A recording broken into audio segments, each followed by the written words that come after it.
구약성경 1102페이지 예레미야서 32장의 말씀을 볼 차례인데요. 14절과 15절의 말씀, 그리고 25절에서 27절까지의 말씀입니다. 예레미야서 32장 14절, 15절, 그리고 25절에서 27절까지의 말씀. 우리 먼저 14절과 15절의 말씀을 읽겠습니다. 시작. 만군의 여호와 이스라엘의 하나님께서 이와 같이 말씀하시기를, 너는 이 증서 곧 봉인하고 봉인하지 않은 매매 증서를 가지고 토기에 담아 오랫동안 보존하게 하라.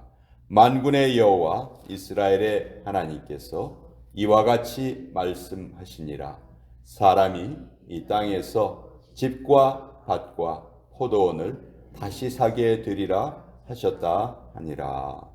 25절에서 27절까지 같이 읽습니다. 시작. 주 여호와여,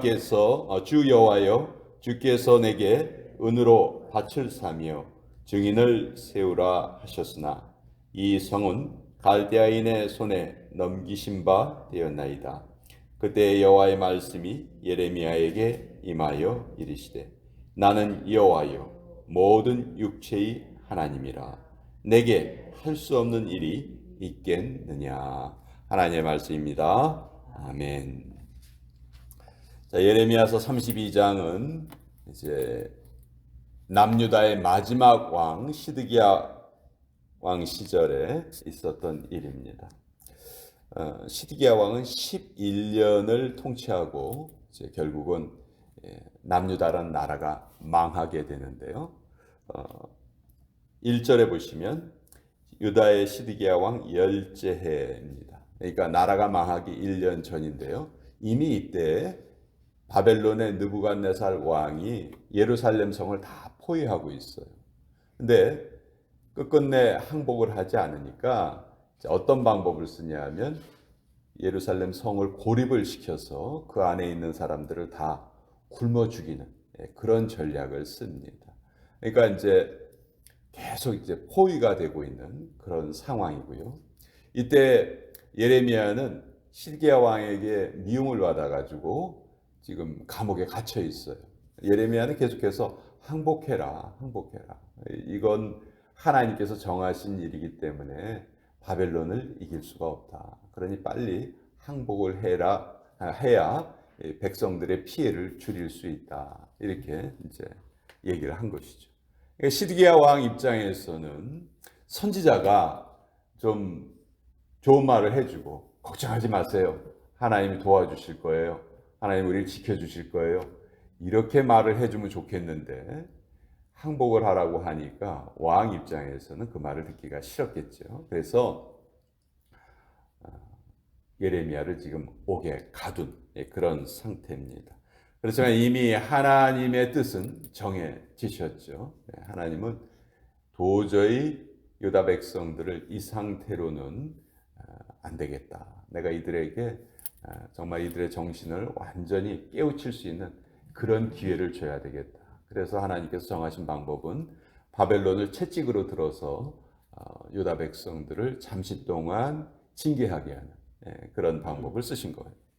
자, 그런데 이때 참 이상한 일이 일어납니다. 우리 여러분, 어처구니 없다, 어이없다, 우리말에 그런 말이 있죠.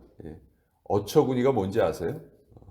그 맷돌의 손잡이라고 그러죠. 그러니까 맷돌을 만들어 놨는데 손잡이가 없으면 맷돌을 사용을 못 하잖아요. 그래서 그런 것을 어이가 없다, 어처구니가 없다 그렇게 말한다고 하는데, 우리가 이해가 되지 않는 일을 볼 때 어처구니 없는 일이다 그렇게 말을 합니다. 근데 그런 어처구니 없어 보이는 일이 발생을 해요. 하나님께서 예레미야의 사촌을 예레미야에게 면회를 보내십니다. 근데 면회를 보내시는데 면회에 가서 하는 말이 뭐냐면, 나에게 땅이 있는데 내 땅을 지금 당신이 사야 되겠다. 내가 지금 돈이 필요해서 이 땅을 팔아야 하는데, 유대인들에게는 기업 무르는 법이 있죠. 내가 어떤 어려움이 있어서 땅을 팔게 되면 그 땅을 누가 사줘야 됩니까? 나와 가장 가까운 사람이 그 땅을 사줘야 돼요. 물론 그 가장 가까운 사람이 그것을 안 살 수도 있어요. 우리 룻기에 보면 보아스가 기업 물은 자의 순위에서 1순위가 아니었죠.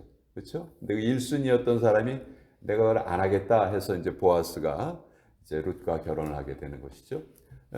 예레미야도 얼마든지 이 땅을 사지 않을 수가 있었어요. 생각해 보세요. 예레미야는 지금 나라가 망하는 걸 알고 있어요. 그렇죠?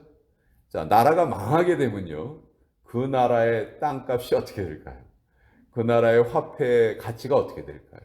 이건 뭐 생각할 필요도 없죠. 그냥 땅바닥으로 떨어질 겁니다. 그런데 하나님께서 이렇게 어처구니 없어 보이는 일을 명령을 하세요. 그리고 예레미야에게는 그 땅을 사라 이렇게 말씀하시는 거예요.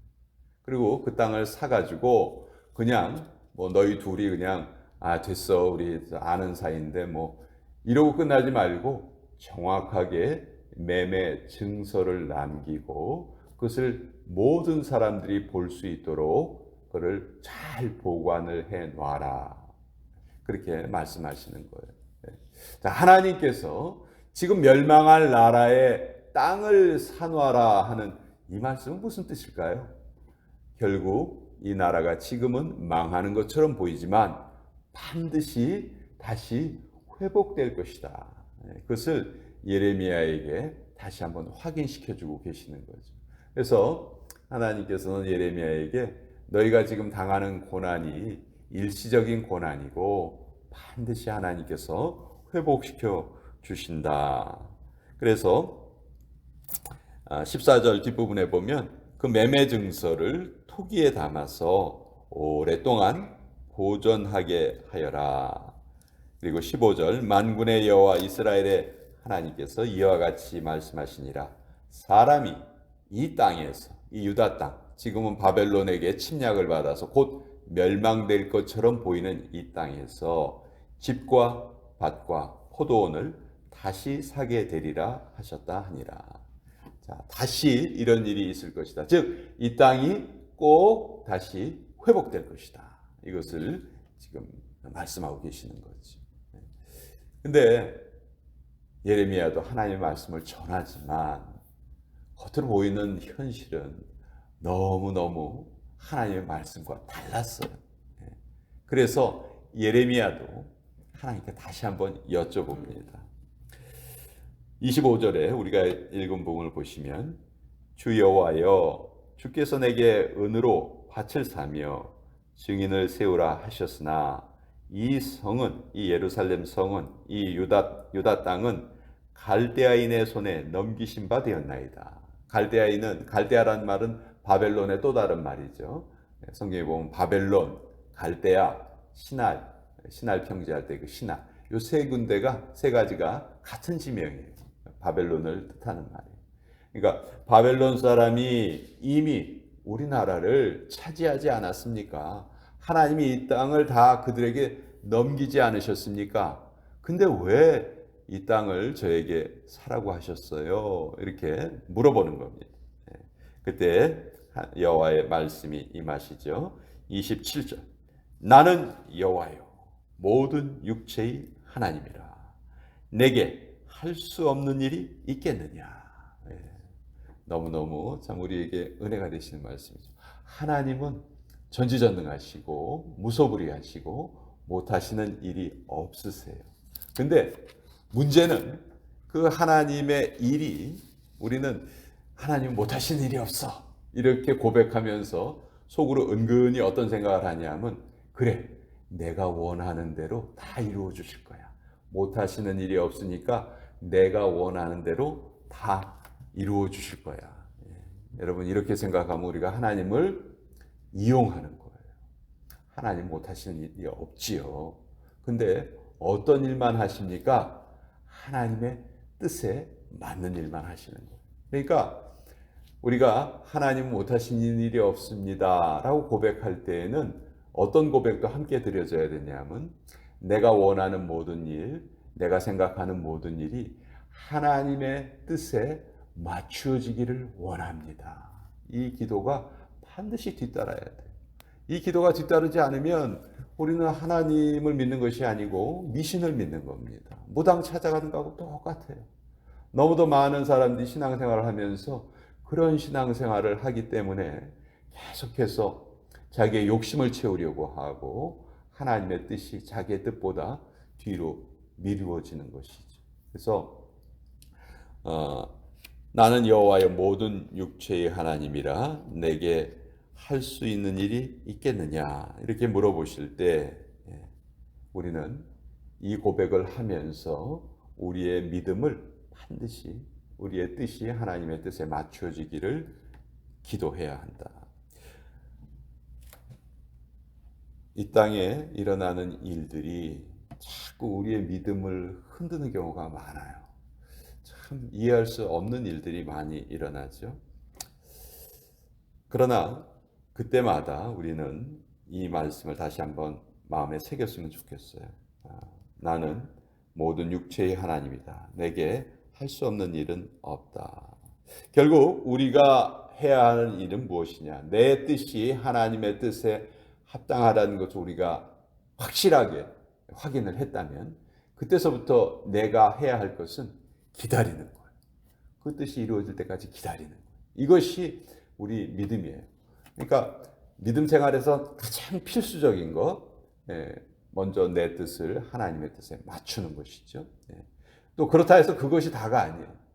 그 하나님의 뜻에 맞춰진 그 뜻이 때가 이를 때까지 기다릴 줄 알아야 돼요. 사실 이 기다림의 과정이 가장 힘들고 어려운 일이죠. 우리가 받아들이고 싶지 않은 그런 문제에 직면했을 때 일단 사람의 본능은 피하고 싶은 거예요. 그 상황을 모면할 방법부터 찾는 거죠. 그러나 그건 믿음이 없는 사람들이 하는 일이죠. 우리가 만약 믿음이 있다면, 우리가 믿음의 사람이라면 하나님께서 우리에게 두 가지 눈을 주셨다 하는 것을 기억해야 돼요. 첫 번째 눈은 이 육체의 눈이죠. 육체의 눈은 우리 주변에 있는 상황을 봅니다. 근데 이 주변에 있는 상황이 우리를 자꾸 힘들게 하는 경우가 있다는 거예요. 그러나 그때 우리는 육체의 눈에서 그치는 것이 아니고 하나님이 주신 두 번째 눈을 사용할 줄 알아야 되죠. 하나님 우리에게 주신 두 번째 눈은 바로 믿음의 눈이죠. 믿음의 눈. 현실에는 보이지 않지만 그 뒤에 숨어 계시는 하나님의 눈길. 저는 그 빙산의 비유를 참 좋아하는데 우리 눈에 보이는 빙산은 실제 크기의 10분의 1 정도에 불과하다고 하죠. 나머지 10분의 9는 물속에 잠겨서 우리 눈에 보이지 않는다는 거죠. 근데 우리가 그 10분의 1 그것만 보고도 그렇게 막 마음이 이랬다 저랬다 하는 것. 그래서 사실은 눈에 보이지 않는 그 우리 현실 뒤에 숨어 계시는 하나님의 눈길을 계속해서 우리가 깨닫고 살아가는 것. 이것이 우리 믿음 생활의 본질이다 하는 것을 오늘 예레미야를 통해서 우리 같이 또 알아보았습니다.